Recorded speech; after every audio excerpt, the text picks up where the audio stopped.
Hello. I hope so कि आप सब अच्छे हैं। मैं भी बहुत अच्छी हूँ। जैसे मैंने कल एक फ्रेंडशिप डे का किया था, तो आज मेरे जीवन में बहुत ही बड़ी खुशी और बड़ी जिस फ्रेंड के बारे में आपको सब शेयर करना चाहती हूँ। सो वो फ्रेंड नहीं है, एक्चुअली वो सब कुछ है मेरे लिए। उनके बारे में अगर मैं नहीं ज़िक्र करूँ तो मेरी यूट्यूब की जर्नी भी अधूरी रहेगी, क्योंकि जिस प्रकार से मुझे उन्होंने समझा है अभी तक, जिस प्रकार से पहली बार उन्होंने मुझे रिप्लाई किया सोशल मीडिया पे, जिस प्रकार से उन्होंने मुझे गाइड किया है, जिस प्रकार से मुझे थामा है, जिस प्रकार से उन्होंने हर एक मजबूती से मेरे खड़े रही है।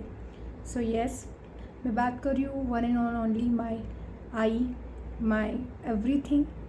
सो टॉपिक पहले शुरू करने से पहले मैं आपको सबको बोलना चाहती हूँ कि हमारे जो बाबा और आई होते हैं, मतलब मम्मी और पापा होते हैं, उससे बढ़कर आपके जीवन में कोई फ्रेंड नहीं होता है। मैं सच बता रही हूँ। मेरी स्टोरी सुनने से पहले मैं सबको बताना चाहती हूँ, जब तक आपके टाइम है तब तक आप अपने माताजी और पिताजी के साथ हमेशा समय बिताओ, क्योंकि हम उन पे साथ समय नहीं बिताते। हम हमेशा अपने फ़ोन में लगे होते, व्हाट्सएप पे लगे होते, इंस्टाग्राम पे लगे होते, पर उनको बातचीत नहीं करते।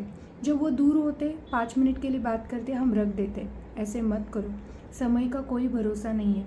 अगर एक रिप्लाई के लिए कोई रुकता है, आपके मम्मी पापा के बारे में बोल रही हूँ, अगर आपकी माँ बोलती बेटा मुझे बाद में कॉल कर, या बेटी मुझे बाद में कॉल कर, तो बाद में मत करो, उसी टाइम करो, क्योंकि ज़िंदगी का कुछ भरोसा नहीं है।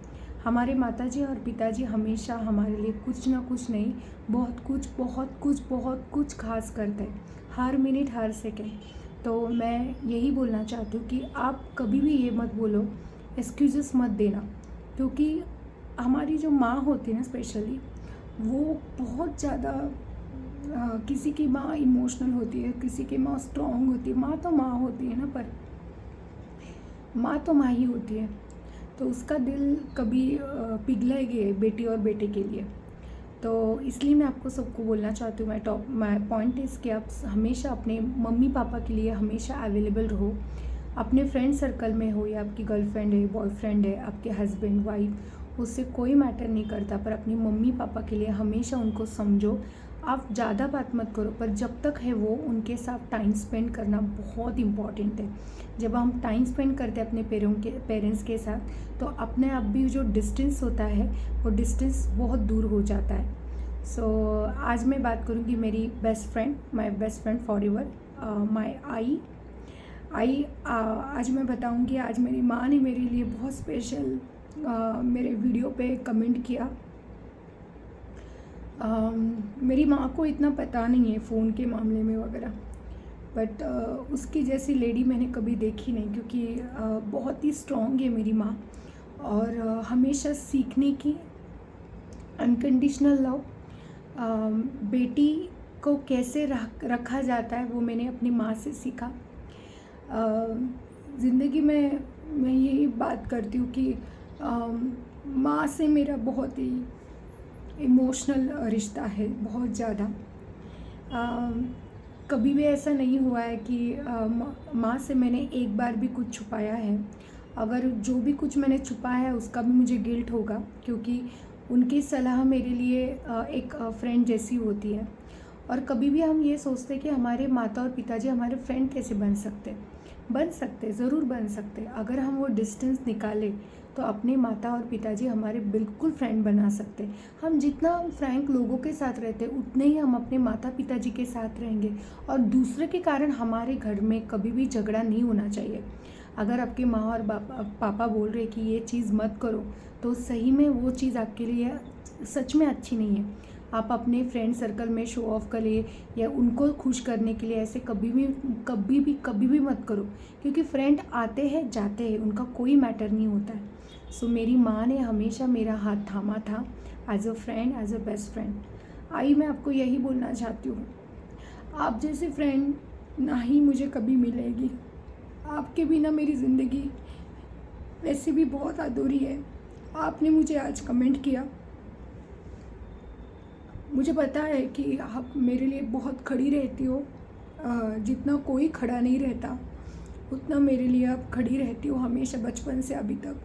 दोस्तों, मैं आपको एक बात शेयर करना चाहती हूँ। जब मेरा मैथ्स बहुत वीक था और मैं 10th स्टैंडर्ड में थी, उसके बाद मैंने बहुत पढ़ाई की, उसके बाद मैंने अपना पोस्ट ग्रेजुएशन, उसके बाद और एक डिग्री, तो वो सारा कर दिया था। बट 10th में मैंने बिल्कुल पढ़ाई नहीं की थी। आई एम सो टीम एज वगैरह बहुत सारी हम गलतियाँ करते, वैसी कोई गलती नहीं, पर होता है थोड़ा सा, तो अलग सर्कल में हम जाते हैं। पर मेरा एक सब्जेक्ट उस टाइम गया था, तब मैंने एक मैं बोलती ना, हमारे 10th 11 में हम अलग जगह पे जाते।